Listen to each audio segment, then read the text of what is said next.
Philadelphia, 2026. A city that gave America its Declaration of Independence. A city that rang the Liberty Bell and told the entire world freedom is possible.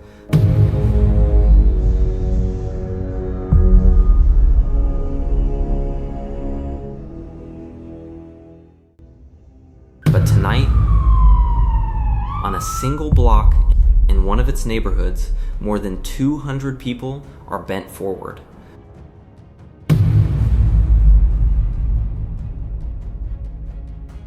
Frozen, barely breathing, eyes empty, bodies broken, not sleeping, not dead, somewhere in between. This is not a distant crisis in a foreign country. This is happening right now on American streets in the very city where America's founding story was written.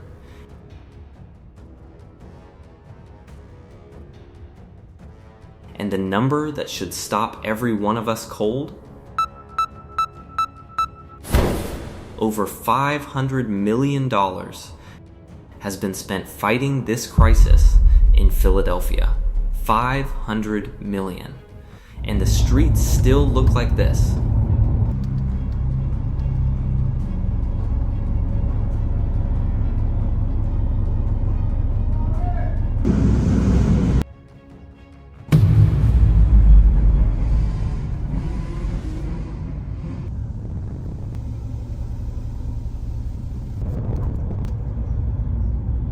Where did that money go? Who failed these people? And how did the city of brotherly love become one of America's most visible symbols of collapse? Stay until the very end of this documentary, because what we uncovered is more disturbing than anything you will find on the nightly news. This is Globe Path Homeless Stories.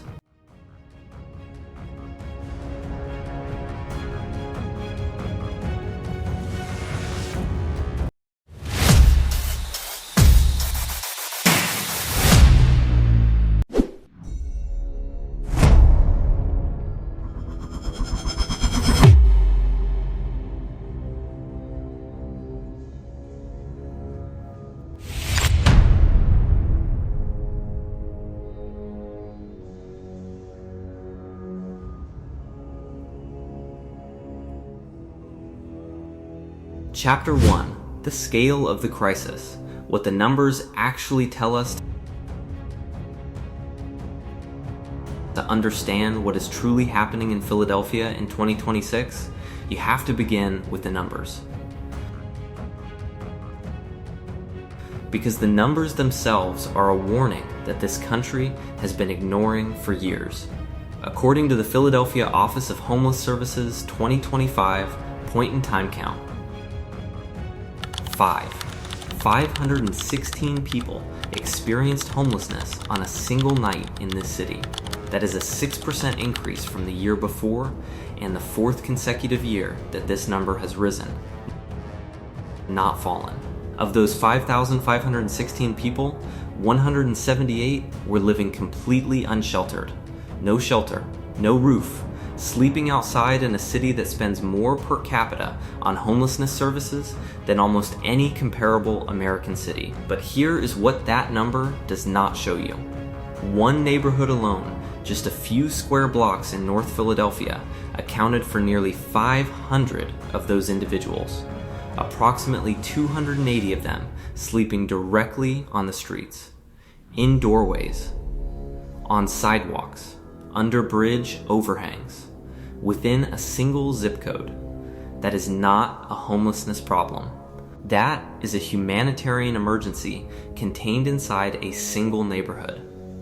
Among the 5,516 counted, 780 children, over 1,600 adults classified as chronically homeless, meaning they have been without stable housing for more than 1 full year, and hundreds more whose situations were too unstable, too hidden, to be captured by any official count. The point-in-time count, by design, only counts those visible enough to be found on a single night.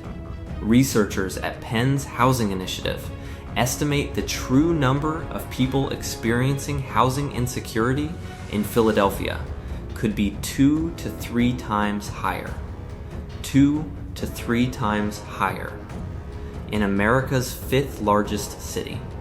In 2026, what does it mean when a city cannot accurately count its own crisis, let alone solve it? That is the question this documentary will not stop asking.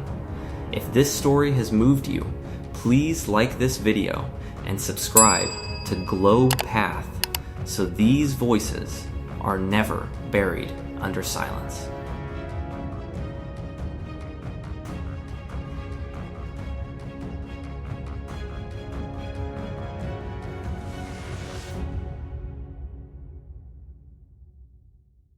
Chapter 2, The $500 Million Question. Where did the money go?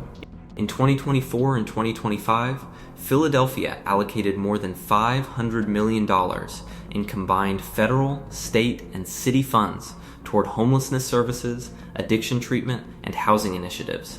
This includes federal emergency housing vouchers, shelter funding, state settlement dollars, and direct city budget allocations.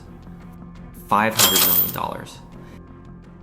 And yet the unsheltered count went up. The number of people on the streets went up. The visible suffering went up. So the question every Philadelphia taxpayer deserves an answer to is this: where did the money go? According to a 2025 analysis by the Comptroller's Office of Philadelphia, a significant portion of homelessness service funding flows through a complex network of contracted nonprofit organizations, many of which report high administrative overhead, limited outcome tracking, and serious gaps in long-term follow-through with the people they are supposed to serve. Shelter beds are funded, but beds are not housing. Treatment slots are purchased, but treatment without stable housing to return to has a documented failure rate that makes the investment largely ineffective. The city funds programs. The programs report outputs beds filled, meals served, vouchers distributed, but the actual outcomes, people stably housed 12 months later, people maintaining recovery. People employed, those numbers are far harder to find in any public report. This may not be corruption. It may be something more difficult to fix. A funding model built to manage a crisis, not to end one. At what point does managing a crisis become enabling one? Philadelphia has not yet answered that question with action. If this story has moved you, please like this video and subscribe to Globe Path so these voices are never buried under silence.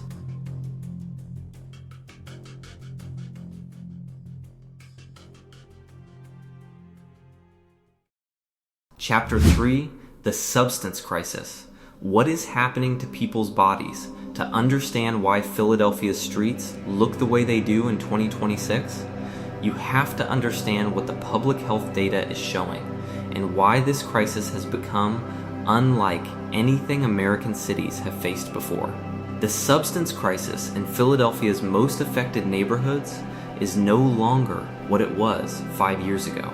The supply has changed, and the change has made the medical challenge exponentially more difficult.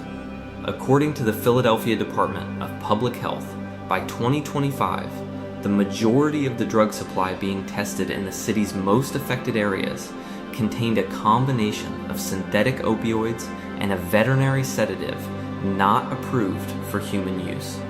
This combination cannot be fully reversed by the standard overdose rescue medication, the one that outreach workers across the city carry and distribute. That is not a minor detail. That is a public health emergency within a public health emergency. The standard tool that has saved thousands of lives in this city, the medication that outreach workers, police officers, and everyday Philadelphians have been trained to use, does not fully work on what people in the city's most affected areas are now actually consuming. The The physical consequences are severe and visible. People affected by this combination of substances can enter states of extreme sedation, appearing frozen, unresponsive, bent forward, while remaining technically alive. It is this visible symptom that has led communities and media to describe affected areas using terms like zombie zone, not a metaphor, a direct consequence of what these substances do to the human nervous system. Beyond acute sedation, medical providers across the city reported in 2025 that they were treating hundreds of patients with severe physical wounds injuries so serious that they required emergency medical intervention and, in some cases, surgical procedures. These are not people who chose suffering. These are people caught in a supply chain that changed around them, people whose bodies are now paying the price of a crisis that began in pharmaceutical boardrooms and arrived on their street corners. There is currently no FDA-approved treatment protocol specifically designed for withdrawal from this combination of substances. The medical system is treating a 2026 crisis with tools designed for a different era. What does it say about us as a society when the substance supply evolves faster than our ability to treat the people harmed by it? If this story has moved you, please like this video and subscribe to Globe Path so these voices are never buried under silence. Chapter 4, The Housing Math That Does Not Add Up. Philadelphia's street crisis did not begin with substance abuse. Addiction made it visible. The roots go much deeper, and they are mathematical. According to the Housing Initiative, at Penn's May 2025 analysis, Philadelphia faces a shortage of more than 64,500 affordable housing units. Not units that are affordable in theory, units that are both affordable to extremely low income households and actually available to rent today. Across Pennsylvania, only 40 affordable rental units exist for every 100 extremely low income households. 60 out of every 100 families at the bottom of the income scale have no affordable housing option available to them. Not one.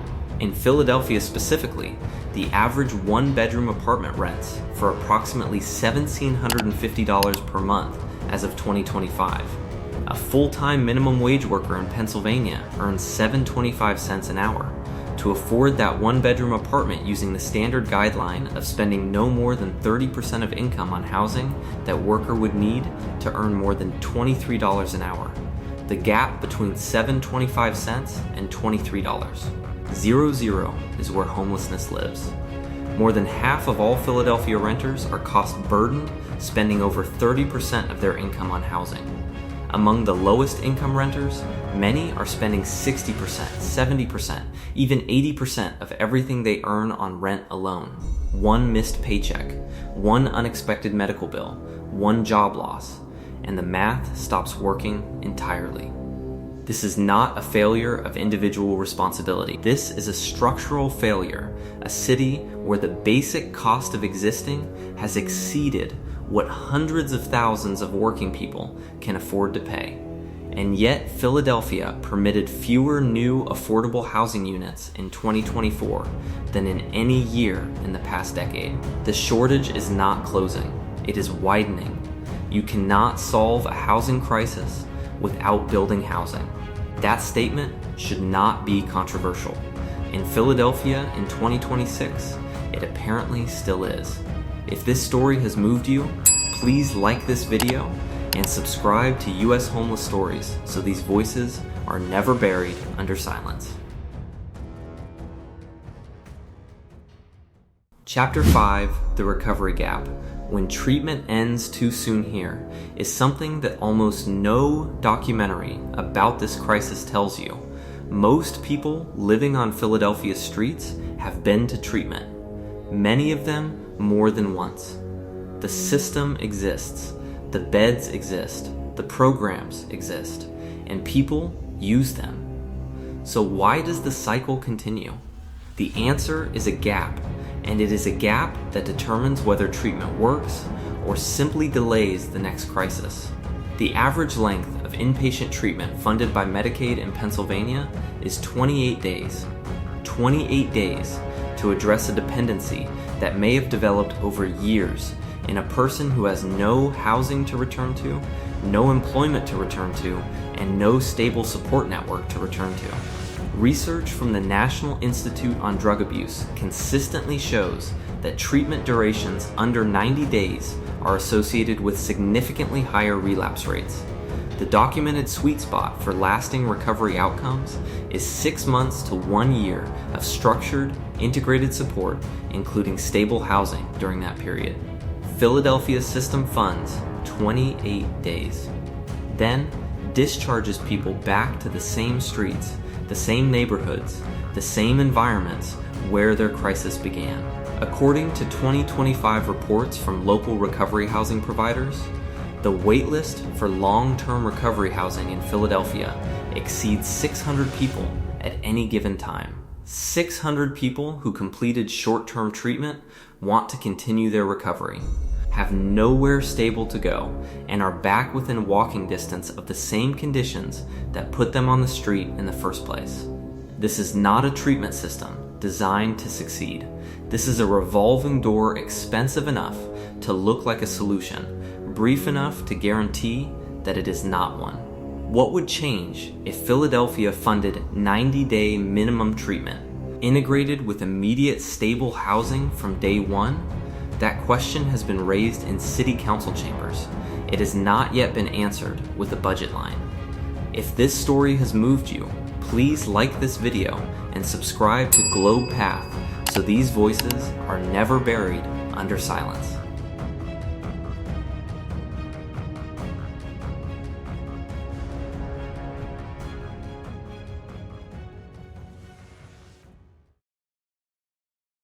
Chapter 6. What this does to a neighborhood, both sides of the truth.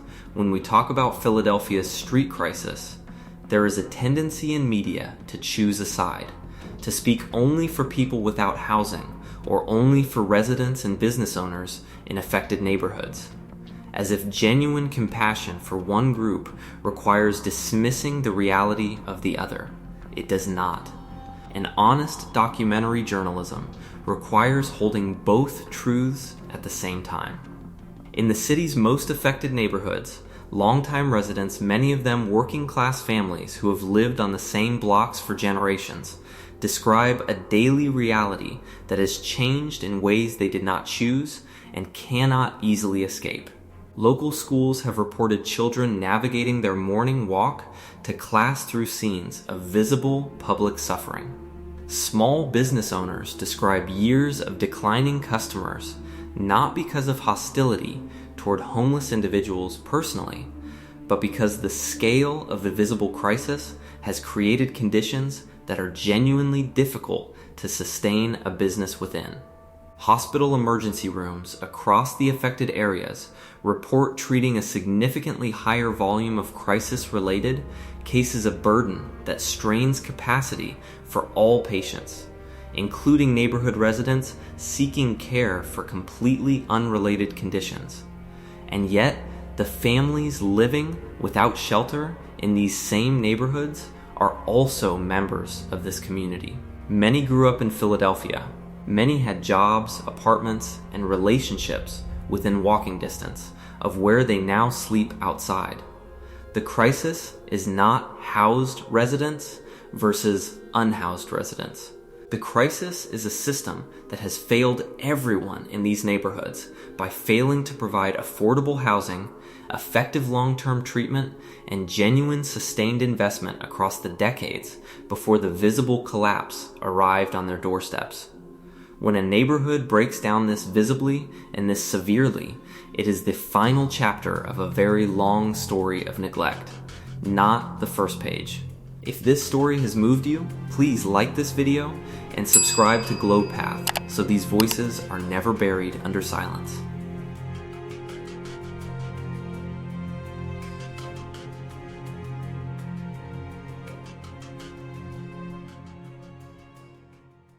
Chapter 7. What is actually working and why it is not yet at scale. A documentary like this could end with despair. The numbers are serious, the system gaps are real, the human suffering is visible and ongoing. But despair is not journalism, and it is not useful to the people of Philadelphia who need real answers. So here is what the evidence actually shows is working, and why it has not yet been funded at the scale the crisis demands. Housing First programs, which provide stable housing immediately, without requiring sobriety or treatment compliance as a precondition, have consistently produced the strongest long-term outcomes in peer-reviewed research across multiple American cities. Philadelphia operates several Housing First initiatives. Their retention rates exceed 80%. Their cost per person per year is significantly lower than the cost of cycling someone through emergency shelters, emergency rooms, and short-term treatment programs. And yet Housing First serves a fraction of the people who need it, because the supply of available units is constrained by the same affordable housing shortage documented in Chapter 4. Mobile outreach teams workers who go directly to where people are living rather than waiting for people to walk into a service office have demonstrated consistent success in building the trust required to connect chronically homeless individuals with shelter and long-term support. Philadelphia's most respected outreach organizations operate on this model. Both are chronically underfunded relative to the scale of need. Supportive tiny home villages, piloted successfully in cities including Los Angeles and Houston, provide immediate dignified shelter at lower cost than traditional emergency shelters, while longer-term housing is arranged. Philadelphia has discussed this model in policy meetings. It has not been implemented at meaningful scale. The gap in Philadelphia is not a knowledge gap. Researchers, frontline advocates, and city officials largely agree on what works. The gap is political with a sustained, multi-year commitment to fund what evidence shows works, rather than funding what is most visible in an election cycle. Solving this crisis will take longer than any single election cycle. That is precisely why it has not been solved. And that is precisely the conversation Philadelphia and every American city facing this reality needs to start having out loud. If this story has moved you, please like this video and subscribe to Globe Path so these voices are never buried under silence.